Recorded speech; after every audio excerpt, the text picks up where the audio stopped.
What's up, you amazing awakening, recovery, and rediscovery warriors? Welcome to this episode of the Deeper Truth Healing Hour with me, Reverend LC Lona-Currie. I appreciate y'all being here.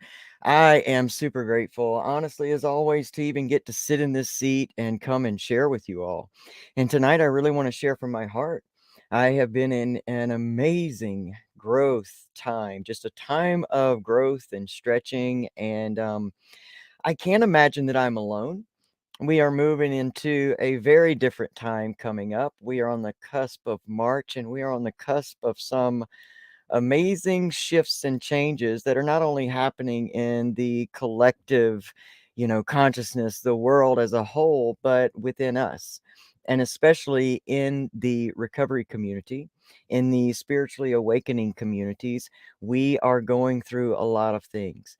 And one of the big things in my life that I have been going through a lot lately, I have been aware of it for a very long time, but it has finally come to the space where it's really time to heal this. And often healing takes place over time, just like we often say that the recovery process actually starts before substance abstinence or habit abstinence.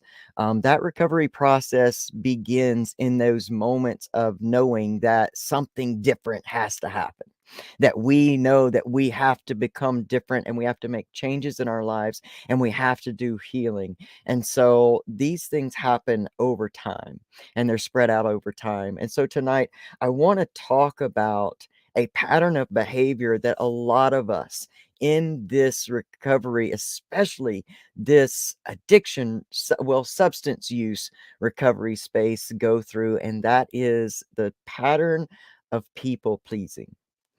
This is a big, big thing. A lot of us go through this from guilt. It begins in early childhood. We have a lot of trauma surrounding this and the trauma of being in that space of active substance use.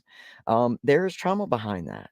You don't live that type of life, where you are in a constant state of breaking the law, um, on the run from different lies or manipulations, or just being out in the streets scoring and copping.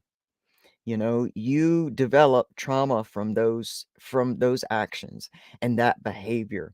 And it is vital that we understand that and that we recognize it and that we do what it takes to heal it.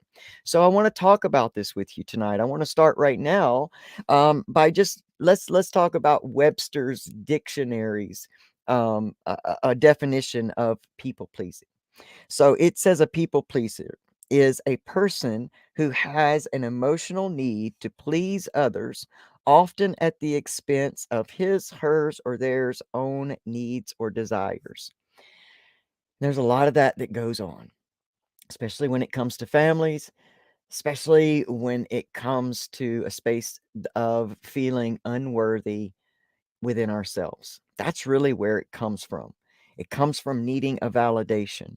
And we go through this so much that it can become detrimental. So that's what I want to talk about tonight. We're going to talk about why it happens. We're going to talk about how to conquer and get on the healing path from this.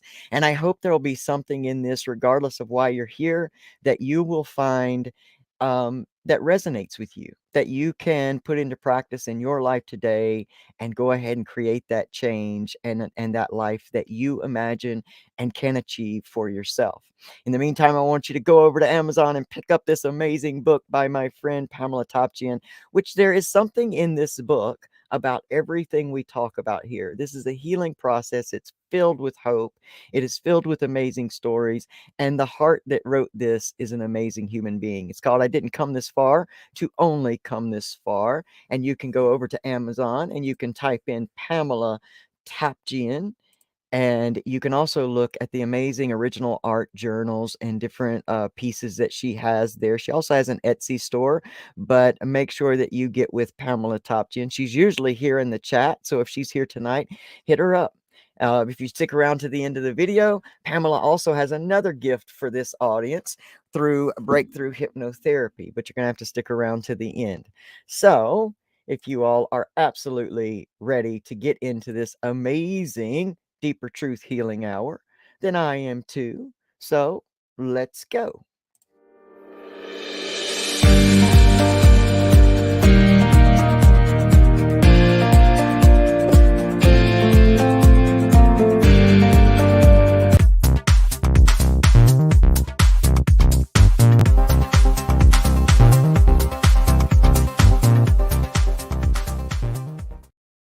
Welcome, welcome, you amazing warriors. I am so glad to be here. It's Saturday night, and if you're spending some of your time with me, well, thank you. I appreciate that. What's up, Denise? Hello, Susan. Hey, Pamela Topchi and Tiffany. Oh, Janice. So good to see everyone. If you are here and I haven't called you out, don't worry. StreamYard only shows me so many, and we are live right now on 2, 4, 6, 8 platforms. So, I look forward to being able to go back. Make sure you keep chatting. The chat gets us, keeps coming back to you, and it puts us out there a little bit more, because I think that we're all in a space right now where we got a lot of changes happening, and it can get confusing when you know you're in a space where you don't realize that it's happening to everybody. And change is good. Change is exciting. Change equals growth, and growth equals, better.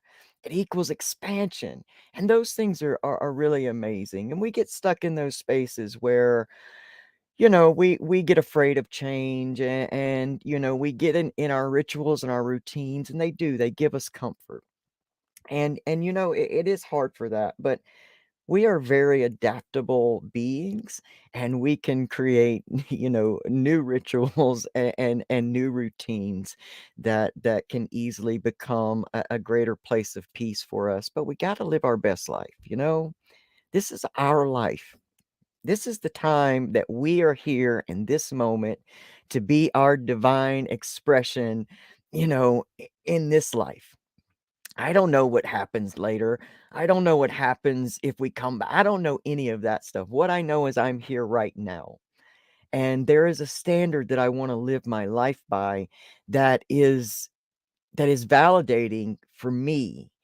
And this is why I was talking about this people pleasing tonight, because that definition really sums it up, because when we are pleasing others, we're often doing it at the detriment of our own self, and that lends us to lead a very inauthentic life. And I don't care who you are, but inauthenticity makes you feel like you have no rest. It's very, within me, it just makes me feel like there's no peace. There's no full peace. I can gather and garner little moments of peace, but when I'm living most authentic, authentic, I can't say it tonight, but when I'm living most authentic to myself, that is when I feel the most at home in my skin. That's when I feel the most confident, and that's when I have the most peace. What's up, Mike? Guy from Canada. Come on, Canada. I love Canadians. I love Canadians. Every Canadian I know is amazing. Just amazing. So I guess when we talk about people pleasing and this pattern of behavior, it's vital that we start to try to understand why. And that's what I've been doing a lot this week, because I'm surrounded by my family, and I work in a family business. I live right amongst my family, you know, and and while it can be very positive on in some aspects, it can also show me how much work I need to do. And now we've heard terms like shadow work and all of that. Yeah, that's right. Shout out to Kim Bella. Sober is the new cool for my amazing garb. I wore this specially for her, another Canadian, by the way. But it brings up a lot of what is still left in my shadow self to work on. And a lot of it has to do with pleasing. Um, and that was born for me very early in my childhood. And for us to go back and fix something, I know it seems cliche and people get tired of talking about their childhood, but you can get tired of it, but that doesn't mean that it is not very, very vital to your entire life process, because the majority of the ways that we live our lives were absorbed between the years of 0 to 7.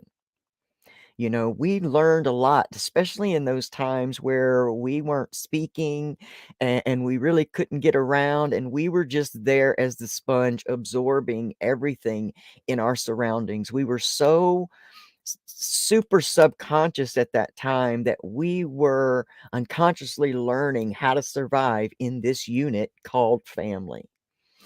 And of course, we had no definitions of those things, but we learned how to survive in that tribe.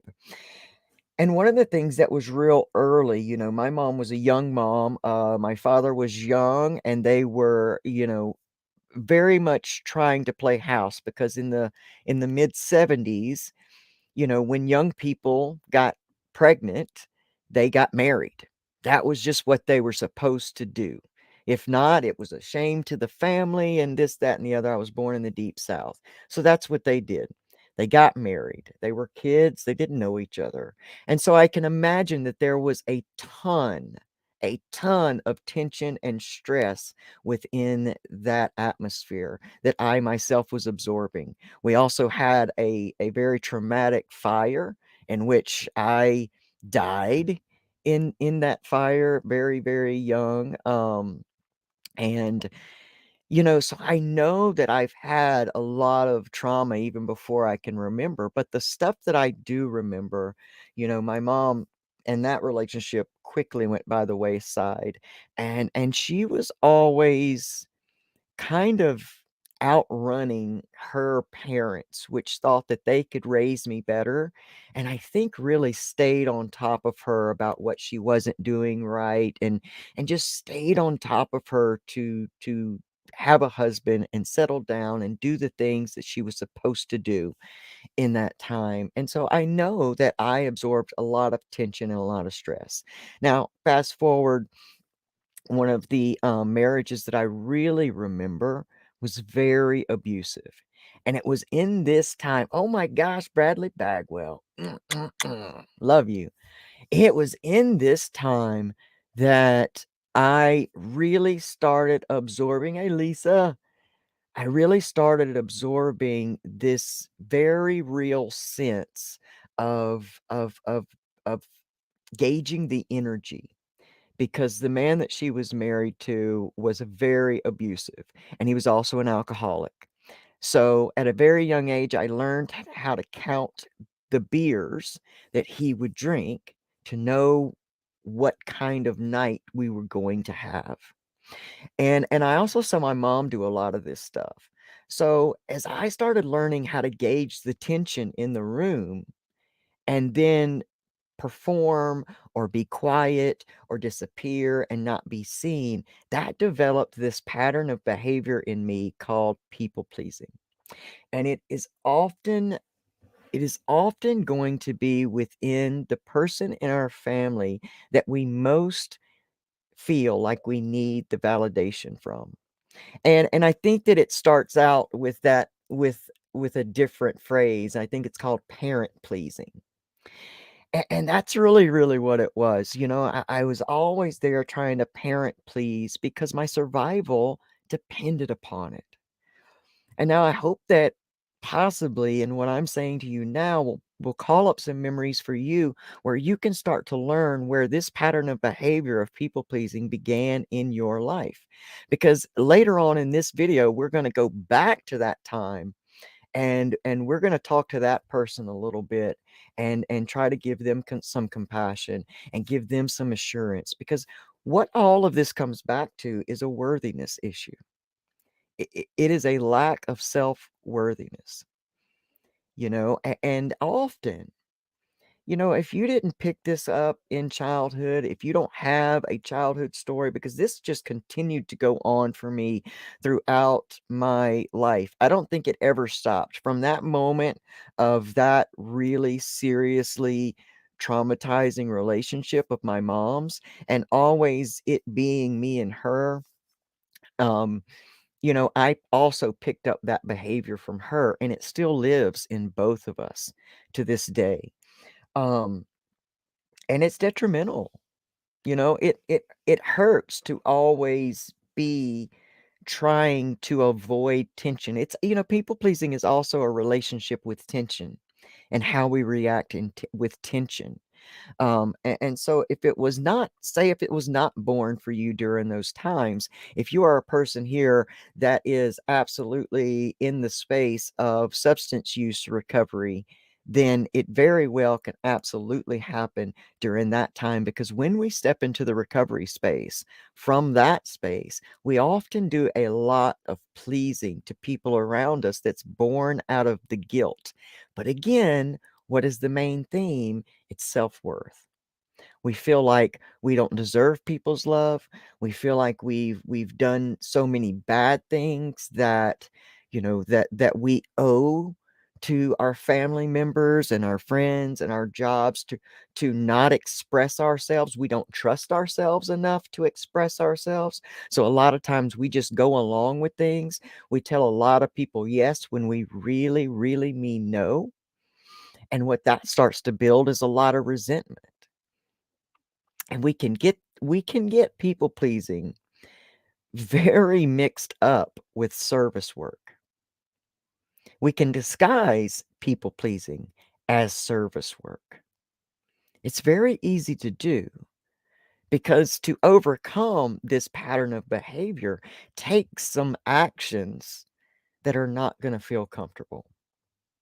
And that's where things start to get a little tough. Because if this stuff was born for you out of, say, for like me, it was born out of survival.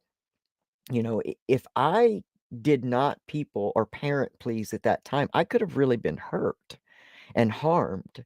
And that was the same thing that was happening for my mom. If she said the wrong thing, her life was on the line. It wasn't somebody just, yelling at us or something. I mean, this man was truly violent and our lives were on the line.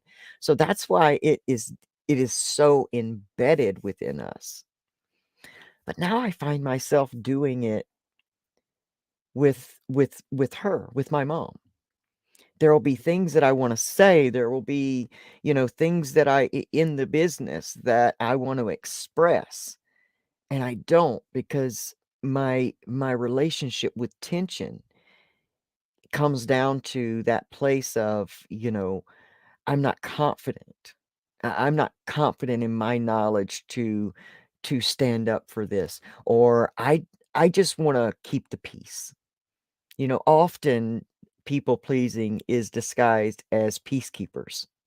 And we have the habit of saying, well, I'm just a peacekeeper. I was just born this way. And that's not really true. That's not true. You were conditioned to be this way. And you keep the peace out of fear of the retribution of what's going to happen. And a lot of it comes in unhealed trauma. Because I know for me, a lot of times, if I don't keep the peace, and it's really, really big when it comes to being between my wife and my mother. That is a dynamic there that I feel, like the little rubber seal in the middle trying to, make sure everybody's okay. But in doing that, I deny myself my own happiness. I deny myself my own authenticity. I deny myself my own peace in doing that. And it's because there is this very real, visceral fear and uneasiness that happens within me when that tension rises up. And I have to often realize that I'm not making things better. I'm creating resentment within me, and I'm stopping two grown adult women from being able to handle their own shit. That's what it is. And that's not helping them either. It really isn't. Because they can't truly make a real relationship that belongs to them as long as I'm in the middle trying to make sure this one's okay and that one's okay, and they're still just holding resentment for each other. And and I know for my wife, a lot of my wife's comes from watching me be in the middle of this and it's just a whole different dynamic. And so it's really not making anything or anyone else better. It's just saving my fear for a moment. But what's all really happening is I'm just escaping it in a way. Like I'm just pushing it down for a minute and going, "Ugh, we dodged that bullet." And then 2 seconds later, we're back at it because they're trying to make their connection.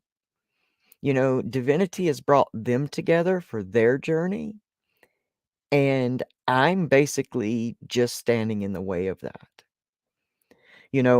I've also expressed to you all that we live on the same property, my wife and I, my mother, my sister, my nephew, and some other folks that are here. And I've seen the results of my mom's people pleasing and her fear of being the bad guy and her inability to say no. I've watched a lot of people come along and take advantage of that. And I'm telling you, if you are a people pleaser, there is people can sense that. And they will come in and they will use you, and they will use you, and they will use you until your cup is so empty that you begin now to become physically sick, to become mentally unwell, because you can't honestly, truly serve anyone if you're serving from an empty cup. What do you have to give?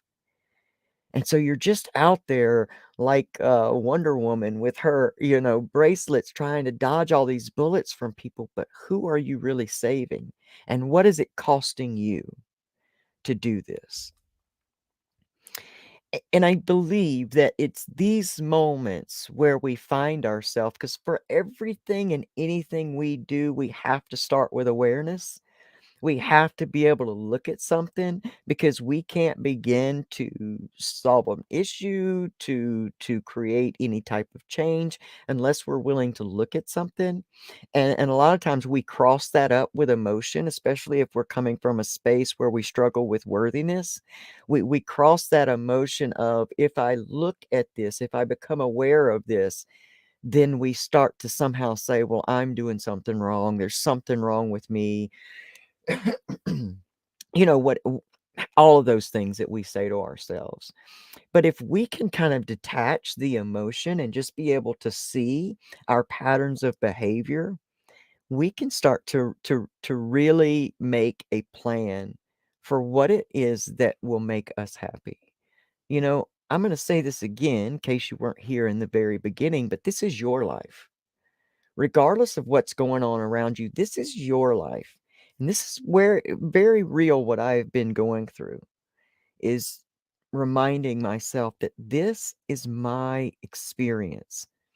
And it is not selfish for me to care for myself, because just walking around with resentment or just looking at things from an external perspective and judging it from what is tolerable or right for me and being angry, with this other situation is also not helping me. And the people pleasing comes in when I don't say anything, when I don't express how I feel. We have a right to express how we feel in the situation. And on whatever level you find yourself with the behavior pattern of people pleasing, it may be severe, like mine and say my mother's is, or it could just be, a little bit like at work or whatever. And you've got to gauge where you're not being authentic to yourself. Now you got to gauge, is this really an issue? Or is this just something I have to do? But I'm going to say this, if it follows you home from work, it's an issue. like you could probably stand to get some awareness around this and make some changes because it means that you are not being true to you. And we all have a coworker that gets on our nerves, and it's not mature to, always say something to this person. But you know the difference. Like, we're all here, we know the difference. You know the difference between aggravation and literal visceral unrest. I think you can just say the 2 words and feel the difference. One happens in the mind, one happens every bit in the gut. And the one in the gut is what we're really talking about tonight because it bleeds into your heart space. It then bleeds down into your root space and it starts to affect subconsciously everything that we do in our lives, every relationship, everything we do in our life. Because if we're in a relationship where we don't feel free to express what is right and good for us, then we have to reevaluate that. And it may not even be the other person's fault. They may be completely unaware that this is your pattern of behavior. But then again, they may be very aware and they may use that to their advantage. Because again, let me reiterate that people will take advantage of you as they realize you have this behavior pattern. I've seen so many people show up and use my mom because they know that it is very hard for her to say no, and if they give her just the right amount of heart in their story, then she is going to say yes no matter what type of turmoil it puts her into, and that's not okay.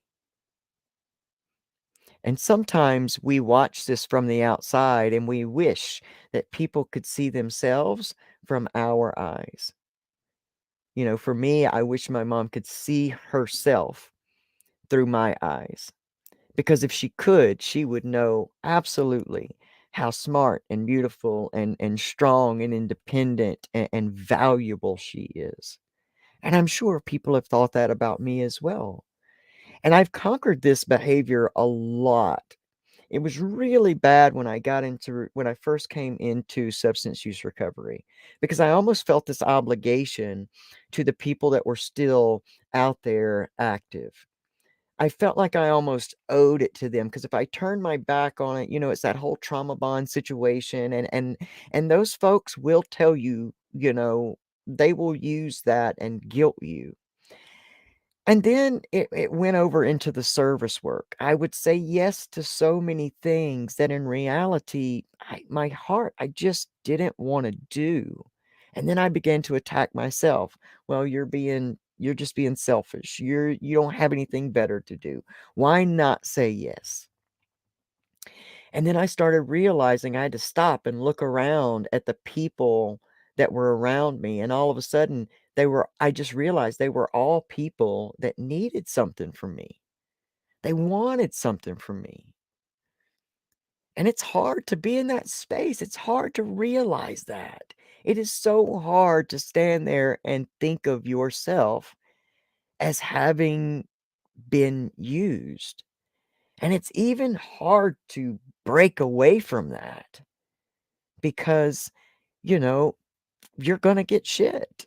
I mean, these are the type of people that do not mind throwing stones at you because now their life is gonna change because you are getting up from your give up. And now you're determined to create a life you love. And that's why I say that phrase all the time. And I put that you can get up from your give up because you can. I mean, you absolutely can. Wherever you are right now, you can make a decision that you're just going to stand up. You're just going to stand up and you are going to create a life that you love. And you're going to start listening to your heart. And what does your heart tell you? And you're going to try saying no a couple times. Now you can do it as safe as you want. I don't suggest you just jump off the deep end. But if your heart tells you that this is the moment for you to exert your no, then by all means follow it. Don't think that it's going to change overnight, but do understand that as you begin to implement more of yourself and your truth and your worthiness and your authenticity, you're going to create more confidence within yourself. Because again, we go back to this being a worthiness issue, which means the antidote to this is we got to build confidence. And we start building confidence by exerting and saying what it is that we truly want. Start if you gotta start small. If it's if you've got somebody in your life that always calls you because they need your help and you just don't feel like helping, then practice and say, "I just can't do this today." And don't apologize because your natural reaction is going to be to say, "I'm sorry, I just can't do this today." No, you're not sorry. You're not sorry. Don't apologize for things because that's part of what goes into this. Oh gosh, I love you, Rita. Rita's here from Happy Being Well. Y'all check out that store too. Look at happybeingwell.com. Rita has some amazing stuff. Beautiful entrepreneur-ish. I don't know what I'm talking about tonight, but she's an amazing human. And I mean, we really all can. You know what I mean? Like we all can relate to this topic because we're in a society right now that is so volatile that we're so afraid to offend each other. And there's so many things we want to know and stuff about people that we're just so afraid to ask because it's gotten to where it's this all or nothing kind of society. Like it's hard anymore to have friendships that you can disagree in and yet still hold the love. And I value those friendships that where we can disagree about something, and that's all right.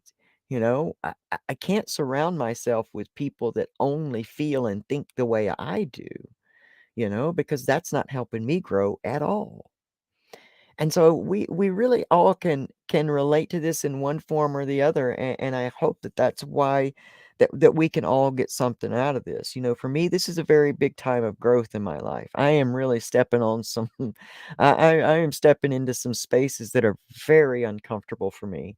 Starting a business, learning how to charge from my worth. Your worth has everything to do with your money. Your bank account will mirror your self-worth. You know, it it will tell you how much, how you value yourself and what you feel, about yourself. And especially if you are a business owner, if you are setting the prices for the service that you give, this is something that you're going to have to really grab a hold of as well. And I've written down some things tonight that I think might really help us in starting to conquer this and to overcome like this. And one of the things that I like to use, and y'all know I'm big on asking myself different questions. I think this is some of that NLP that Rita is so good at too. Is I like to always ask myself, what would my life be like if I said no to this person? What would my life be like if I really valued myself? And when you ask yourself those questions, then you start to begin to have these little visualizations in your mind. And it starts you getting in the practice of visualizing your life at its peak happiness of what you can discover right now. Because that will grow as you grow, your visualizations will grow as you grow. But for the time being, begin where you are and ask yourself that question when this moment comes up. If it's a boyfriend, if it's a girlfriend, and they want to watch something on TV that y'all always watch and you just dread it, but you say yes just to keep the peace, ask yourself, what would my life be like if I just said, "Hey, I don't really want to watch this tonight. I'd love to watch something else." Or give a suggestion. Have another suggestion there. If you just don't want to flat out say no, have an alternative suggestion. And one of the big things, and I've already said it, is stop apologizing. Do not apologize for honoring yourself, because that's what you're really doing, is honoring yourself, your wants, your needs in that moment, and really get to the root of it. What's the fear? Is the fear that you're going to be left? Is the fear that you're going to be alone? Is the fear that you're going to be neglected by this partner? Is the fear that something bad is going to happen? Because those of us that have come out of very abusive relationships, this is vital to your survival. And in that case, there is a lot to be healed there. And it's that relationship, we're still in it. If it's still in our heart, and if it's still in our mind, and it's still running our life in ways, we are subconsciously still in that relationship. And it's not just you and your person, it's you, your past person, and your new person. And I think that we're going to be quite surprised when we do exert, our wants and our needs. I think we're going to be quite surprised, because I think what's going to end up happening, number one, is people respect you more when you respect yourself more. You run into a lot less people that are out to use you when they know they can't. And when you honor yourself, that that lends out in your energy. And it creates confidence. And starting to do these little things will start to create the confidence. So, you're going to ask yourself that question. You're going to have an alternative suggestion, and you're not going to apologize. That's some of those. You know, let's see. What else? Stop apologizing. Remove toxic people. Get the people that seem to be those staples of people that are always there, especially the ones that when you do exert your no, or you do offer that other suggestion, if they do have a wild reaction, very negative reaction, you can rest assured that as hard as it may be, this is a person that just cannot be in your space right now. This is someone you have to start moving away from. I've had to do that with some guys that, I honestly, I mean, at the time, they were just my best friends. But were they my best friends because they were there? Or were they my best friends because we had an equal friendship? See, I have friendships now that are equal. Two human beings, equally, loving and doing and being there and shouldering for each other. And that's amazing. Let me tell you, the difference in those friendships and the friendships I used to have. Oh my gosh. I would not trade the friends that I have today, and some of you are here. I would not trade the friends I have today for the friends I had then. And I'm not saying they were bad people, but sometimes where they are in their life and their well-being is not where you are. And in order for you to go and answer that question, what would my life be like? What does my best life look like? You can't answer that properly with those people in your world.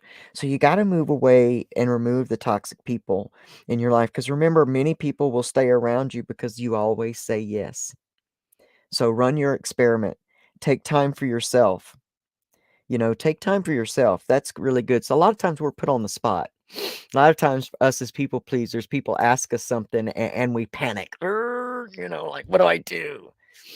Take a moment for yourself. I heard a term today when I was thinking about this and researching this a little bit. It said, let me think about that. It doesn't matter if you take 2 seconds, but you have to step kind of away and interrupt that pattern of you just automatically going to the yes. You got to do things for yourself, especially in this time of growth, in this time of change. So, learn that phrase and learn to use it a lot.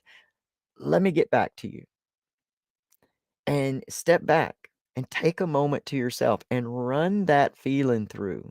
Ask yourself and realize, where is this hitting in my body? How does my body feel about this? Because your body is absolutely your mirror to, and your gauge is what I meant to say, your gauge to your soul. It helps you know where you are, where you're going, and who's going with you and who needs to go right now and the things that you want. So take that time. Take that time. Let me get back to you. Say no. Though intimidating, work through the fear of saying no. Ask yourself the question, what's the worst thing that can happen in this moment if I say no? Now, if you're in a dangerous situation, this is way different. We got other stuff to talk to you about. If you're in a very abusive relationship, I suggest you start building a plan outside of that. And maybe that this is not the situation where you start exerting this, but you have to, because one of the things I have written down is know where you're going. Have some goals in mind, because and that comes from that'll help with that question, what would my life be like if, what does my best life look like to me right now? What feels right to me for my life right now? When you start asking those questions, it will help you start to create some short term and long term goals and visions for your life. And when you know where you're going, it's a whole lot easier to kind of gauge what is useful for you to do and lend your energy and your love and your space to versus what's not. And if we don't have an idea of what we want, it's really hard to justify to ourselves even why we don't want to do this, or even just know the reasons why. And you don't have to give anybody else reasons why you don't want to do this. You just don't. This is your life. And I think the biggest thing, and this is where we're going to go back to what I was talking about before, is start to learn to validate yourself. A beautiful time for you to do this, to really appreciate yourself, is when you wake up in the morning and before you go to bed. I like to spend the last 5 minutes before I go off to sleep really thanking myself for what I've done during the day, thanking myself for all the changes that I've made and all the healing that I've done.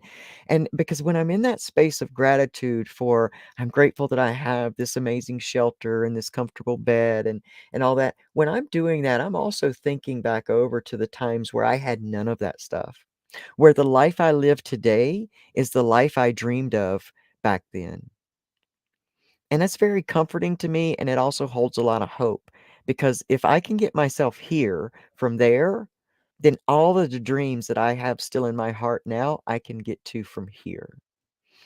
So, big part of removing this pattern of the people-pleasing behavior is learning to validate yourself.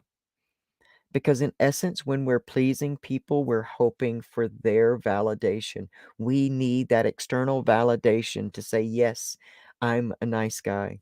Yes, I am a loving friend. Yes, I am a selfless server. Yes, I am important. And really, you're already those things because you are a sovereign, divine being. You are a divine expression of God in human form. That is your birthright. You are love. And I guarantee you, somewhere, somebody loves you, whether they're in your direct space or not. Somebody loves you. So, you know what? You are loved already, hands down. You already got that. You're smart. You have mad skills. You you are more than you believe yourself to be. And so maybe you can start to look at yourself through someone that you love and admire, and loves you. Try to look at yourself through their eyes. But take that time to validate yourself. And it's going to feel funny at first if this is nothing that you've ever done. But connect with that heart space, that heart energy. Because we need to heal that so much. So much. You've done so much in your life. I really want to hone that in to all of you that have come through codependent relationships and have come through abusive relationships and that have come through, active substance use disorders and habits and things that were crushing your soul. And you're in that, you're standing up, you know, you are. what you have inside of you is tremendous. There are people in the world that would love nothing more than to have the persistence and the tenacity and the get up that you've got. So say those things. Take the clip from this video and make sure you play it for yourself, at night or first thing in the morning. You got to start validating yourself. And over time, you're going to start building that confidence within you. Because when you look at really confident people that you admire, they are able to decide what they want. They're able to stand their ground in any situation. And it's not to say they don't experience fear, but it's not debilitating like it is for us. And we've got to learn how to use tension and change our relationship around tension, because for a lot of us, it's that tension and that visceral fear of what's going to happen if this explodes. And, like for the situation between, say, my wife and my mother, I don't have to voice anything out to them. I just got to step back out of the way. And I got to sit with my own uncomfortable feelings while it's happening. And I just got to breathe through that, because I got to show myself that I can. And each one of you that's worked through a trigger of some sort, you know how to do this. We work through those triggers. We feel the feeling. We heal it. We breathe through it. You got to feel it to heal it. So we got to breathe through it. We got to tell our body it's not this bad. We're not going to die if we stand up for ourselves. We are not going to die if we say, no, I don't want to see that movie. I'd like to see this one, though. There's so many things that we can do. We become peacekeepers as children, but we have to know that we are just as important as those we are out there trying to keep the peace with or trying to make happy, that we are also, and we're also stopping them from having the chance to make us happy as well. Not everybody that's with a peacekeeper or with a people pleaser is out to use them. Sometimes they just want to know them just as well. And it also becomes that safety mechanism where we kind of keep people from knowing us, so we never tell them who we are, and we just chameleon to what we think they need. And that gets boring for the person on the other side. You know what I mean? Like it just creates detriment for all of us. So stop apologizing. Live free of others' expectations. Make decisions from genuine conviction. Because when we don't, it just causes resentment, and we often start doing things for people and we're just resenting the heck out of them, and it's not even their fault.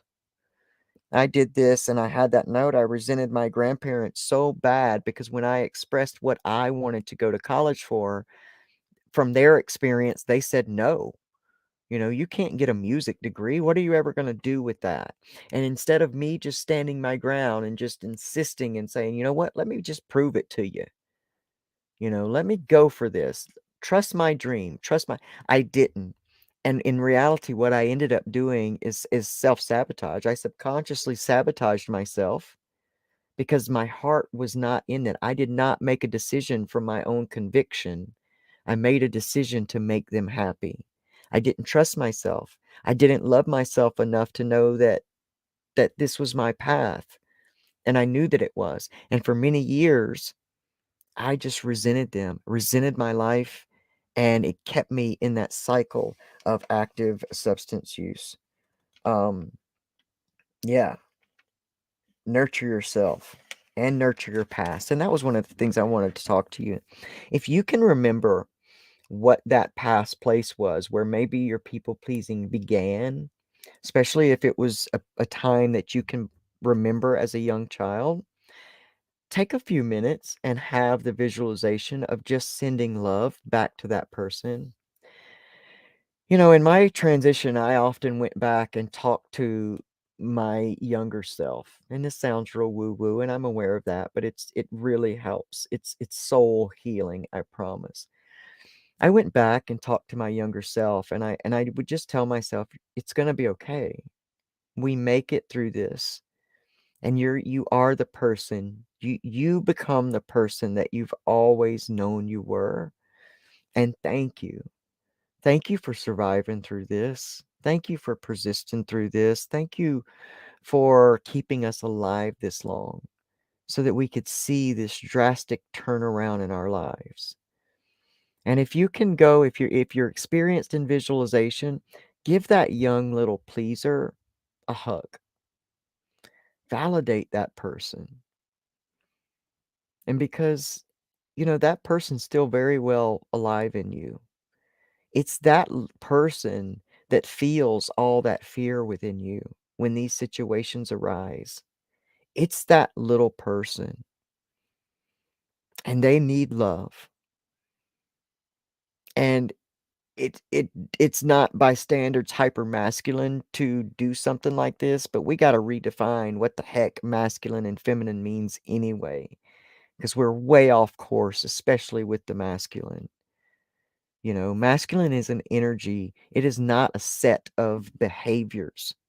And unfortunately, we have people in the world right now that are teaching a lot of young men, that masculinity has to do with control and behaviors. And y'all have to forgive me for going off on this tangent. I just watched something yesterday that has me up in arms. But masculine and feminine are energies, and they live within all of us. And there, if you are a divine masculine in your body form, don't let anyone else define for you what masculinity is. It is not a set of behaviors. It is an energy that you hold. It is a confidence that you hold. It is a set of ways that you be.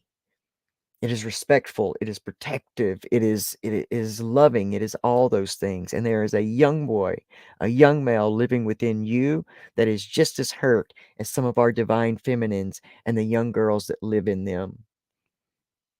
And I think that if you hear me talking about this exercise right now and you are a divine masculine, and the first thing that you feel is, man, I don't want to do that.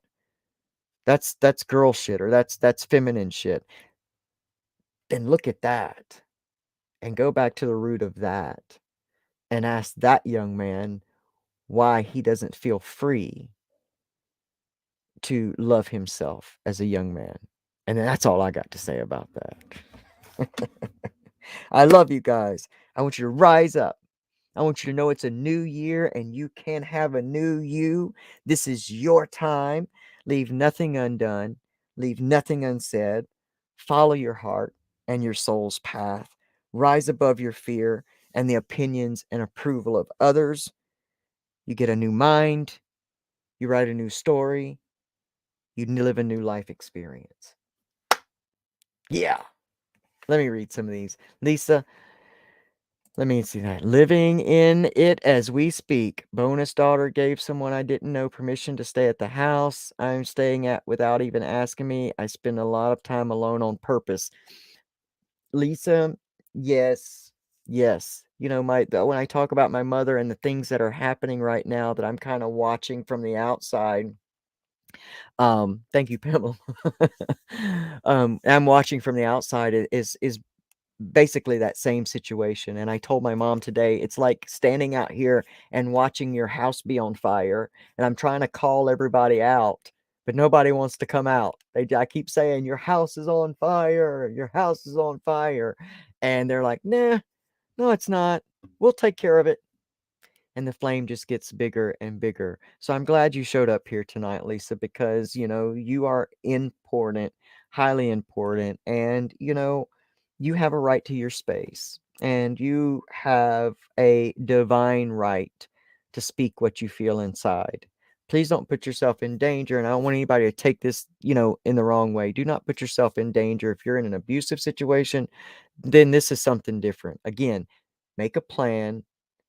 How about pick up this book right here? I didn't come this far to only come this far because there's some stuff about that in here too, of how this beautiful woman, made her plans and followed her heart and started getting herself out of, abusive situations. And keep yourself safe, but honor yourself, because you are a badass on the planet. I'm telling you, you are a badass on the planet. Bradley Bagwell, that's right. Absolutely 100, 100, 100. I love you. Bradley's always here, the motivator right here. Oh, Bradley, Pamela is amazing. Yes, it is really amazing once you start to realize the difference. Yep. So true. And Rita, yes, cut off the toxic people. So important to your quality of life to cut them out. And it is true. And I know it's hard for us, especially if we're fresh in the substance recovery process. We feel so guilty, you know, and people will say that to us like, oh, you're just too good for us now, or you just turn your back. And you've probably been through some shit with those people, and it does, but you have got, if you are the average of the 5 people that you are around the most, well, then take a gander at the 5 people you're around the most, and you can pretty much gauge the energy you're all in, the finances you're all in, because I guarantee you your bank accounts will be within about $100 of each other, in that time. And so do it for yourself. And you don't have to have some big dramatic breakup to do that. You just start moving away. Start putting your eyes on other people. Start making different friends, and naturally those friends will they will move along, because you will no longer be useful to them. When you're no longer able to be used, you won't be useful, and they will move on. But the way you're going to feel about yourself when you're not being used and you've done these things for yourself, man, your happiness actually makes you more confident. Really, it truly, truly does. Be bold in the world. And I know that was one of the things that was a big deal for me when I was young. Is one of the things that helped this create this people pleasing, you know, uh, um, eh, place in me, was the fact that I was afraid to be bold in my life. I really was. I knew I was different, very young. And instead of being bold about it, because somewhere along the way, if I was, it always quickly got shamed or put that away. Don't you say that to anybody. Don't tell anybody about your business. A lot of things too, when we tell our children what happens in this house stays in this house, we're not creating loyalty within them. We are stopping them from expression. Because if there's things going on in our house that is not for them to say, that's maybe what we got to look at. We said that to our son because it was said to us. But really, what we're doing is we're stopping their expression. We're telling them that this is not okay, that you have to create a secret. You've got to hide something. And no matter what those things are, they start to create subconscious belief systems and stories. And remember, your life experience depends on the story you're telling yourself about yourself and each conversation and each situation that you're in. So examine your story, and if you change your story, you can change your life. I promise you. And if we want to go even a step further, let's do some affirmations around this people pleasing. Tell yourself in the mirror in the morning, I'm confident. I know what I want, and I stand up for what I believe. I stand up for who I am. And examine your beliefs. Do they belong to you? Are these your beliefs? Or are they beliefs that have been passed down, et cetera, et cetera? But start talking to yourself. I am valuable. My thoughts, my opinions, my expressions, my wants, and my needs, they are meaningful, and they are worthy to be heard, worthy to be experienced. Maybe the situation don't turn around and go your way, but by gosh, at least you stood up for yourself, and at least you said what you wanted. You expressed yourself. That's what's up. That's what's up. I love you guys. Thank you so much for spending this amazing Saturday night with me. Uh, I love y'all so much. I mean, you are just a band of warriors, and I'm grateful to be in your presence. I truly am. Remember, I am now a part of the Recovery Revolution Live team, those amazing human beings, Brett, Ashley, Jason, JR, and that's every Thursday night live at 8 p.m. Eastern on the Recovery Revolution Live channel. And I share it to my stuff as well. If you are not already a subscriber to the YouTube channel, make sure you go over to YouTube at Recovery Soul Food and become a subscriber. And also, I told you, oh, you can follow us on TikTok and Instagram at recovery_soul food. TikTok is just at recovery soul food. And also, if this content helps you at all, consider becoming a monthly supporter by going to anchor.fm/recovery soul food. Scroll down and click the support. You can pick any package per month, and it just helps keep this stuff going. Um, I'm going to do it anyway, though, because I love it and I love y'all. But like I told you, if you hung around until the end of this video, you are in luck. You are blessed because our good friend, my best friend, Pamela Topchin, is so absolutely willing to give this audience Recovery Soul Food and Recovery Revolution Live. By the way, you mentioned either one of those, you're going to get a free full session of hypnotherapy. And this is a really good place that hypnotherapy can help you in talking to your subconscious and creating that confidence. And Pamela's the best at what she does, baby. And she will give you the free consultation session, which you have a consultation with her. Y'all discuss what in your life, what you want to work on. She's so good at this, and this is her divine path, just part of her divine path and purpose. But then you have a 15-minute session, and then you have a free full session. So I urge you, run the experiment. What does it hurt you to give it a try and see, and don't let obstacles stand in your way. Pamela's a great resource. She can help you get the healing that you are longing for. So go to www.hypnobreakthrough.com, mention Recovery Soul Food, mention Reverend LC, or mention Recovery Revolution Live, and take her up on that amazing, amazing gift. All right. Well, until next Saturday, I love y'all so much. I wish you the most amazing week possible. And remember what I said, you can get up from your give up and create a life you love. Until next time, bye.